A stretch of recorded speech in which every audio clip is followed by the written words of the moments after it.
आज मैं एक्सप्लेन करने वाली हूँ 2025 में आई साउथ कोरियन मूवी को जिसका नाम है मर्डरर रिपोर्ट। ये मूवी ऐसे किलर के बारे में है जिसने कई सारे मर्डर्स किए होते हैं।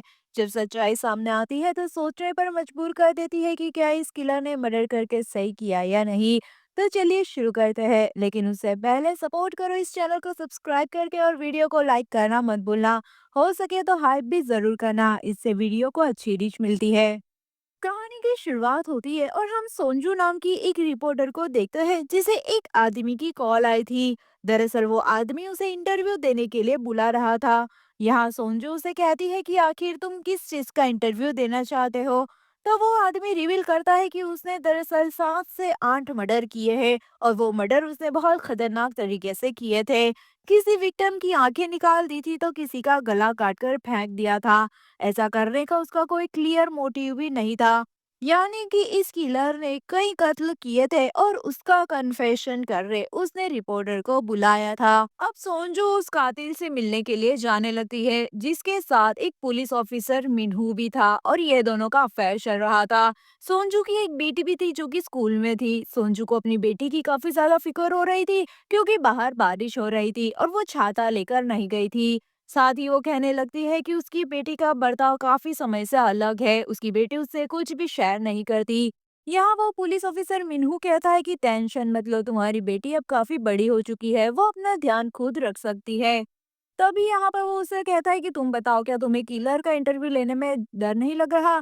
सोनजू यहाँ पर बताती है कि मुझे डर नहीं लग रहा क्योंकि इसलिए यहाँ पर किलर ने उसे कॉल पर कहा था कि वो 3 दिन के अंदर एक और मर्डर करेगा। सोनजू का मानना ये था कि अगर वो उसका इंटरव्यू लेगी तो शायद वो उस मर्डर को होते हुए रोक सकेगी, क्योंकि कातिल ने ऐसा बताया था कि वो उसे उस इंसान को बचाने का मौका देगा।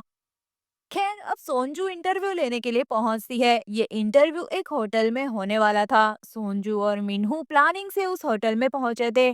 प्लानिंग ये थी कि उस होटल के कमरे का जो की कार्ड होता है ना, उसे उन्होंने डुप्लीकेट बना लिया था, जिससे कि अगर सोनजू को कोई खतरा महसूस हो तो मिनहू डुप्लीकेट कार्ड से उस रूम में आकर किलर को पकड़ सके। साथ ही मिनहू उसी कमरे के नीचे वाले कमरे में रुक रहा था जिससे वो कांस्टेंट सोनजू और किलर की बातें सुन सके। खैर अब सोनजू होटल के कमरे में पहुंच जाती है और किलर के आने का वेट करती है। थोड़ी ही देर में किलर वहां पहुंच जाता है और दरवाजा नॉक करता है। सोनजू दरवाजा खोलती है तो वो देखती है तो किलर असल में दिखने में बहुत ज्यादा सीधा और सुलझा हुआ इंसान लग रहा था। सोनजू को विश्वास नहीं हो रहा था कि वो असल में कोई किलर है। किलर रूम में आता है और सोनजू से पूछता है कि आप कंफर्टेबल हो ना। सोनजू कहती है हाँ। अब सामने कैमरा फिट कर चुकी थी वो और इंटरव्यू लेना शुरू करती है। सोनजू पूछने लगती है कि तुमने अभी तक जितने भी मर्डर्स किए हैं, हो ना हो, यहाँ पर तुमने कोई ना कोई सबूत तो छोड़ा ही होगा जिससे यह साबित हो सके कि असल में ये मर्डर तुमने ही किया है। क्योंकि सोनजू को वो कातिल असल में कातिल लग ही नहीं रहा था और उसे लग रहा था कि कोई उसके साथ प्रैंक कर रहा है। अब वो कातिल अपना फोन निकाल कर उसमें वीडियो बताता है जिसमें वो ही बेरहमी से खून कर रहा था। ये देखकर अब सोनजू थोड़ी सी डर जाती है और उसे यकीन हो गया था कि सच में यही कातिल है और इसी ने सारे मर्डर्स किए हैं। सोनजू अपना दूसरा सवाल पूछती है कि आखिर उसने इतने सारे मर्डर्स क्यों किए हैं, इसके पीछे का रीजन क्या है। वो किलर बताने लगता है कि वो एक डॉक्टर है और उसने ट्रीटमेंट के पर्पज से इन सारे मर्डर्स को किया है। सोनजू समझ नहीं पाती तो किलर यहाँ उसे बताने लगता है कि असल में वो एक साइकाइट्रिस्ट है और उसने जिनको भी खत्म किया है वो उसके पेशेंट को हार्म कर रहे थे और उसी वजह से उसने उनको मार दिया, जिसका मतलब ये था कि कातिल के जो पेशेंट थे ना, उनको जो लोग हार्म कर रहे थे उनको इसने खत्म कर दिया था। कातिल यहाँ सोनजू से पूछता है कि हम दोनों मिल रहे हैं, ये पक्का सीक्रेट ही है ना। सोनजू थोड़ा हिचकिचाते हुए कहती है कि हाँ, ये सब एकदम ही सीक्रेट है, लेकिन हम ही जानते थे कि वो झूठ बोल रही थी क्योंकि मिन्हो नीचे के कमरे से सब कुछ सुन रहा था। खैर सोनजू कातिल से पूछती है कि उसने ये इंटरव्यू देने उसे ही क्यों चुना। तो कातिल कहने लगता है कि मैंने तुम्हारे बारे में काफी ज्यादा रिसर्च की है, तुम एक बहुत ही अच्छी और इंटेलिजेंट रिपोर्टर हो, इसलिए मैंने तुम्हें ही चुना इस रिपोर्ट के लिए। सोनजू कहती है कि वो यहाँ सिर्फ उस विक्टिम को बचाने के लिए आई है जिसे वो अब मारने वाला है। उसे रिपोर्ट बनाने में कोई भी दिलचस्पी नहीं है, जिसे कातिल कहता है कि वो उसके विक्टिम के बारे में उसे नहीं बताना चाहता। ये सुनकर सोनजू उठकर जाने लगती है। क्योंकि उसका असली मकसद तो उस विक्टिम को बचाना ही था। और अगर वो उसके बारे में उसे नहीं बताएगा तो वो आगे इंटरव्यू नहीं लेगी। कातिल उसे कहने लगता है कि वो अभी भी उस विक्टिम को मार सकता है, अगर वो इस इंटरव्यू को पूरा नहीं करेगी तो वो अभी उसे मार देगा। इसलिए अब सोनजू को फिर से इंटरव्यू लेने के लिए बैठना पड़ता है। सोनजू अगला सवाल पूछती है कि आखिर वो उसके विक्टिम को इतनी बुरी तरीके से क्यों मारता है, अगर वो चाहे तो आसान मौत भी दे सकता था। इससे यहाँ पर कातिल एक कहानी बताने लगता है। वो कहता है कि एक औरत थी जो कि प्रेग्नेंट थी, वो और उसका परिवार बहुत ज्यादा खुश था। लेकिन एक दिन वो औरत जब कहीं जा रही थी तब अचानक उसकी गाड़ी के बाहर एक आदमी आ जाता है और वो उसके साथ बहुत गलत काम करता है। वो औरत को अपने साथ हुए हादसे से काफी ज्यादा ट्रॉमा हो गया था। खैर, वो आदमी को जेल तो हो जाती है, मगर उस आदमी को अपने किए पर कोई भी पछतावा नहीं था। उस दौरान औरत ने एक बच्चे को जन्म दिया, लेकिन उसे उस बच्चे के अंदर कातिल ही नजर आने लगा था। वो इतनी ज्यादा ट्रॉमेटाइज हो गई थी कि उसने अपने साथ साथ अपने बच्चे की भी जान ले ली। दोस्तों, ये कहानी किसी और की नहीं बल्कि वही कातिल की वाइफ की थी। जी हाँ, और अब जब इसकी वाइफ और बच्चा दोनों ही दुनिया में नहीं रहे, तो उस कातिल का एक ही मकसद बचा कि वो उस आदमी के जेल से बाहर आने का वेट करेगा, क्योंकि उसे सिर्फ 4 साल की ही जेल हुई थी, जो कि उसके कर्मों के हिसाब से काफी कम सजा थी। जब वो बाहर आएगा जेल से तो वो उसे दर्दनाक मौत देगा। ये कातिल अभी तक कोई कातिल नहीं था, बल्कि एक साइकाट्रिस्ट डॉक्टर था जो कि साइकिक पेशेंट की हेल्प करता था। लेकिन उसकी वाइफ ही अब नहीं रही, वो अपनी वाइफ को ही नहीं बचा पाया। और अब उसने काफ़ी ज़्यादा रिसर्च की, दिन-रात वो किताबें पढ़ता रहा कि आखिर किस तरह एक दर्दनाक मौत दी जाए। और अब जब वो उस आदमी के जेल से बाहर आने का समय आया, तो उसे पता चला कि एक दिन पहले ही जेल में करंट लगने की वजह से उस आदमी की मौत हो चुकी थी। ये सुनकर कातिल कह लो या डॉक्टर, उसे काफ़ी ज़्यादा गुस्सा आया, क्योंकि वो उस आदमी को इतनी आसान मौत नहीं देना चाहता था, क्योंकि वो ऐसी मौत डिज़र्व नहीं करता था। अब उस डॉक्टर के पास जीने का कोई भी मकसद नहीं था। वो अपने क्लिनिक को बंद कर दिया था और अपने आप को खत्म करने वाला था। लेकिन तभी उसके पास एक पेशेंट आता है, जो कि उस डॉक्टर को कहता है कि उसकी बीवी को एक आदमी ने टक्कर मारी, जिस वजह से उसकी बीवी इस दुनिया में नहीं रही और उसका बेटा कोमा में जा चुका है। आज उसने उसी आदमी को फिर से देखा जिसने उसकी बीवी को टक्कर मारी। उसे कुछ ही दिनों की जेल हुई और अब वो आजाद था। वो मेरी लाइफ बर्बाद करके मजे कर रहा था, उसे पछतावा तक नहीं था। वो रोते हुए कहता है कि वो चाहता है वो आदमी मर जाए। अब ये डॉक्टर तब तक कातिल नहीं था, लेकिन अब वो कातिल बनने वाला था। उसने वहां उस टक्कर मारने वाले आदमी को किडनैप किया और उसे दर्दनाक मौत दी और उसकी वीडियो बनाकर उस आदमी को दिखाई। पहले तो वो आदमी वीडियो देखकर चौंक गया, थोड़ा दुखी हुआ, लेकिन बाद में उसे एहसास हुआ कि इसकी यही सजा थी जो कि उसे मिलनी चाहिए थी। अब कातिल सोनजू से पूछता है कि क्या मैंने गलत किया उसे मारकर। यहाँ सोनजू थोड़ा घबराते हुए कहती है कि हाँ, ये गलत किया है। लेकिन कातिल कहता है कि तुम्हें देखकर लगता नहीं है कि तुम अपनी बात से सहमत हो। खैर, तभी रूम का दरवाजा नॉक होता है और कातिल कहता है कि रूम सर्विस वाला आया होगा, मैंने खाना भी ऑर्डर किया था, वो वही लेकर आया होगा। ये कहकर वो दरवाजा खोलता है तो वेटर ही वहां पर आया हुआ था। वो अपना काम कर कर खाना रखकर वहां से जाने लगता है।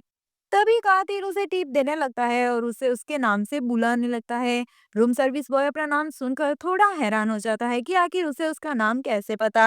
अचानक से कातिल एक इंजेक्शन निकालकर रूम सर्विस बॉय के गले में घुसा देता है, जिसे वो लड़के के मुंह से खून निकलता है और तड़प तड़प कर वो मर जाता है। ये देखकर सोनजू काफी ज्यादा डर गई थी और नीचे रूम में बैठा मिन्हू भी घबरा जाता है। सोनजू कातिल से पूछने लगती है कि क्या ये वही विक्टिम है जिसे वो बचाने आई थी यहाँ पर।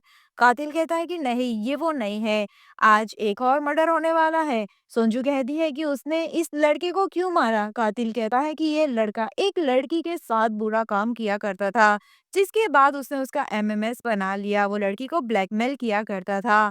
उस लड़की को वो पिछले 3 साल से ब्लैकमेल कर रहा था और पैसे मांग रहा था, जिस वजह से वो लड़की ट्रॉमा में चली गई और मेरे पास आई। और देखो, आज उस लड़की का ट्रॉमा मैंने ही खत्म कर दिया। ये कहकर वो आराम से खाना खाने लगता है। लेकिन सोनजू काफी ज्यादा डरी हुई थी। लेकिन वो इंटरव्यू कंटिन्यू करने लगती है और अगला सवाल पूछती है। वो पूछती है कि मर्डर के बाद वो क्या करता है, जहाँ कातिल कहता है कि उसका सेंटर शहर में हर जगह है, जहाँ अलग अलग लोग उसकी परेशानी अपने पास लेकर आते हैं। हर बार वो मर्डर नहीं करता, अगर परेशानी सॉल्व हो सकती है तो वो उसे सॉल्व करता है। लेकिन अगर किसी ने किसी के साथ बुरा किया हो तो उसकी सजा वो उसे जरूर देता है, उनको मारकर। उन्हीं के लिए वो कातिल बन जाता है। सोनजू पूछने लगती है कि क्या उसके पेशेंट को ये सब देखकर अनकंफर्टेबल नहीं होता। कातिल कहता है कि होता है ना। उन्हें पहले काफी ज्यादा ये सब डिस्टर्बिंग लगता है, लेकिन फिर वो उनको हिप्नोटाइज करके उनका इलाज कर देता है। जिसके बाद वो अपने हिप्नोटाइज करने का तरीका सोनजू को बताता है। वो एक सिक्का निकाल कर उसे बताने लगता है। इसी बीच मिन्हू डुप्लीकेट की कार्ड लेकर रूम को खोलने की कोशिश करता है, मगर वो रूम नहीं खुल रहा था। इसलिए वो फिर से जाकर नीचे वाले कमरे में बैठकर उनकी बातें सुनने लगता है। खैर कातिल यहाँ कॉइन घुमाकर सोनजू को हिप्नोटाइज करने लगता है और उसे उसकी बेटी के बारे में पूछने लगता है। जवाब में सोनजू कहती है कि पिछले 6 महीने से उसकी बेटी उसके साथ अच्छे से बात तक नहीं करती। उसे ऐसा लगता है कि उसकी बेटी उससे कुछ छुपा रही है, उसे बताने से डर रही है।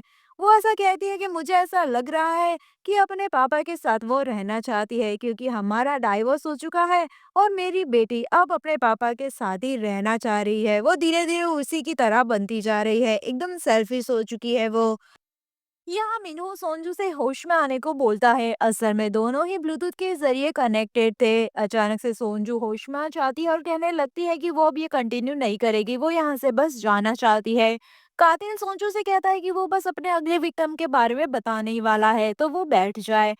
इसलिए अब सोनजू बैठ जाती है। अब कातिल बताने लगता है कि उसे पता है नीचे वाले कमरे में कौन बैठा हुआ है।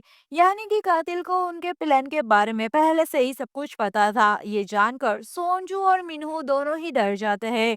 अब कातिल यहाँ से नीचे वाले कमरे में कॉल करता है, जहाँ मिन्हू कॉल रिसीव करता है। मगर कातिल कॉल कट कर देता है, जिससे नीचे वाले कमरे में एक गैस रिलीज होती है और मिन्हू वहीं पर बेहोश हो गया था।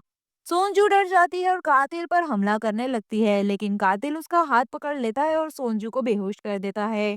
थोड़ी ही देर में सोनजू को होश आता है तो वो बंधी हुई थी और नीचे के कमरे में मीनू को कातिल ने बांध रखा था। यहाँ सोनजू कातिल से माफी मांगने लगती है कि हाँ, उसने झूठ बोला कि मेरे साथ कोई भी नहीं है, वो उसे माफ कर दे और यहाँ से जाने दे। कातिल कहता है कि मैंने भी एक झूठ बोला है। यहाँ मैंने तुम्हें अपना इंटरव्यू लेने नहीं, बल्कि अब तुम्हारा इंटरव्यू लेने के लिए मैं यहाँ पर आया हूँ। ये कहकर वो सोनजू को खोल देता है, क्योंकि उसे पता था कि सोनजू उसे हार्म नहीं करेगी। सोनजू थोड़ा रिलैक्स होती है, जिसके बाद कातिल कहने लगता है कि तुम्हारी लाइफ में तुमने कोई गलती की है या नहीं। सोनजू थोड़ा सोचने लगती है। इसी बीच कातिल कहने लगता है कि तुम अपने आप को खोलने की कोशिश मत करो, वरना सोनजू को मार देगा वो। यानी कि वो मिनू को कह रहा था, जो कि नीचे के कमरे में अपने आप को आजाद करने में लगा हुआ था। और ये लाइव वीडियो वो सोनजू को भी बताता है। खैर यहाँ सोनजू अब उसे बताने लगती है कि 1 साल पहले मिनसोक नाम का एक आदमी सोनजू के पास आया था। मिनसोक एक बहुत बड़ी कंपनी में एक फाइनेंस टीम का हेड था और उसके पास एक इंफॉर्मेशन थी, जो कि सोनजू को बताने वो यहाँ पर आया था। वो चाहता था कि उसकी कंपनी को एक्सपोज कर दिया जाए, क्योंकि वो कंपनी वेस्ट मटेरियल को नदी में डाल देती थी, जिसका जहरीला पानी लोगों को पीने की वजह से बीमारियां हो रही थी और उस बीमारी के चलते लोगों की मौत हो रही थी। ये एक बहुत बड़ा रैकेट था, इसमें हर कोई बड़े से बड़ा आदमी मिला हुआ था। और पूरी फाइल लाके वो सोनजू को देता है और कहता है कि ये फाइल में सारी जानकारी रखी हुई है। लेकिन कुछ ही दिनों के बाद वो फाइल सोनजू के घर से चोरी हो जाती है और उसी दिन मिनसोक का भी एक्सीडेंट हो जाता है और वो खत्म हो जाता है। अब वो फाइल कहाँ थी, उस बारे में सोनजू को कुछ भी पता नहीं था। यहाँ कातिल कहने लगता है कि सच कहो, तुमने ही चोरी करवाई थी क्या फाइल की चोरी? क्या तुम भी बिक चुकी हो? सोनजू कहती है कि नहीं। वो अपनी बेटी की कसम खाकर कहती है कि उस फाइल को चोरी होने में उसका कोई भी हाथ नहीं था। कातिल कहता है कि हाँ, मुझे पता है तुम्हारा कोई भी हाथ नहीं था। कातिल कहने लगता है कि मैंने यहाँ तुम्हें ट्रीटमेंट के लिए बुलाया है। सोनजू को समझ नहीं आ रहा था कि आखिर इंटरव्यू लेते हुए वो पेशेंट कैसे बन गई। कातिल यहाँ मिन्हू के बारे में उससे पूछने लगता है। तब सोनजू कहती है कि वो दोनों बस एक रिलेशनशिप में है। मिन्हू उसका पहले दोस्त था और बाद में वो दोनों एक रिश्ते में आ गए, लेकिन इन सब में मिन्हू का क्या काम। यहाँ कातिल वीडियो में दिखाता है उसे कि देखो, मैंने अभी कुछ ही देर पहले उसे कहा था कि वो अपने आप को खोलने की कोशिश ना करे वरना मैं तुम्हें मार दूंगा, लेकिन फिर भी वो अपने आप को खोलने में लगा हुआ है। मतलब कि उसे तुम्हारी कोई भी चिंता नहीं है। जिसके बाद वो सोनजू के बारे में उसे बताने लगता है कि उसे तुम्हारी कोई भी चिंता इसलिए नहीं है क्योंकि वो तुमसे प्यार ही नहीं करता।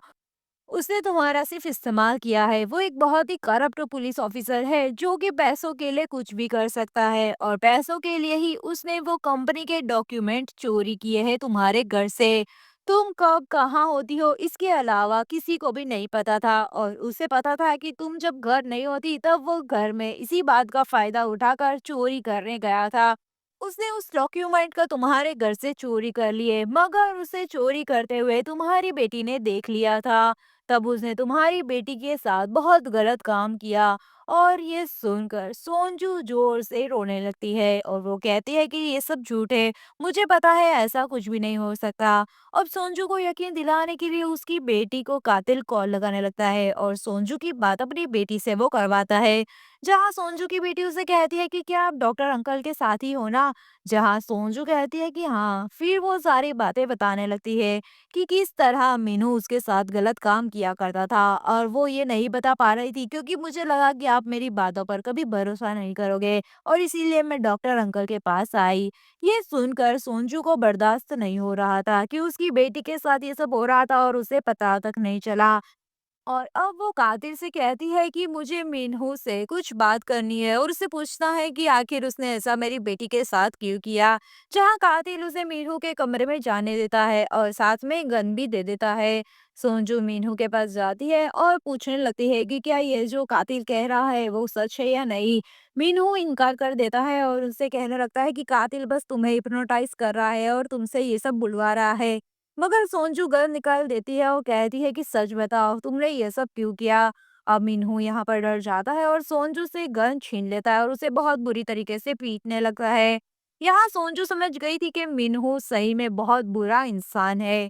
तभी वहां पर कातिल भागते हुए आ जाता है और सोनजू को बचाने के लिए लगता है। यहाँ मिन्हू गन लेकर कातिल को कहता है कि अगर वो आगे आने की कोशिश करेगा तो वो सोनजू को मार देगा।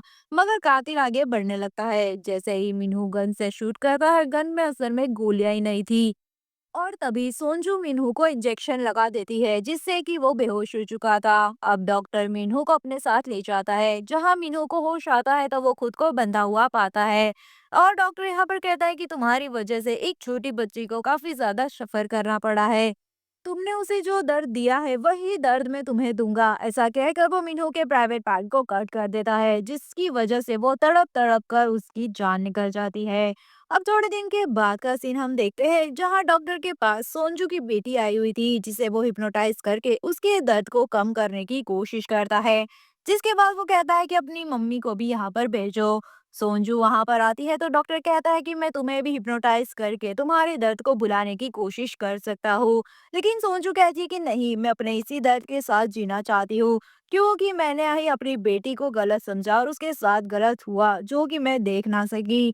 और इसी दर्द को मैं हमेशा अपने अंदर रखना चाहती हूँ जिससे कि मुझे सबक मिल सके। अब वो वहां से जाने लगती है, लेकिन जाते हुए वो डॉक्टर से पूछती है कि क्या वो ठीक है। यहाँ डॉक्टर कुछ नहीं बोल पाता और बस सोच में डूब जाता है। यहाँ पर भले ही कुछ भी हो, लेकिन उसने असल में कत्ल तो किए है, वो एक कातिल ही है। जिसके बाद उसे एक कॉल आती है जिसमें एक बच्ची के साथ बुरा काम हुआ था और वो भी ट्रॉमेटाइज थी जिसे एक डॉक्टर की जरूरत थी। यहाँ डॉक्टर सोचे बिना उस लड़की के पास जाने लगता है। यानी कि जो भी हो उसे अब अपना काम कंटिन्यू करना होगा, चाहे वो कातिल ही सही, लेकिन वो ये काम को कंटिन्यू करेगा। और इसी के साथ ये मूवी यहीं पर खत्म होती है। तो कैसी लगी आपको ये मूवी कहानी मुझे कमेंट करके जरूर बताना। मिलता है नेक्स्ट वीडियो के नेक्स्ट में, तब तक के लिए आप ध्यान रखें। Bye bye.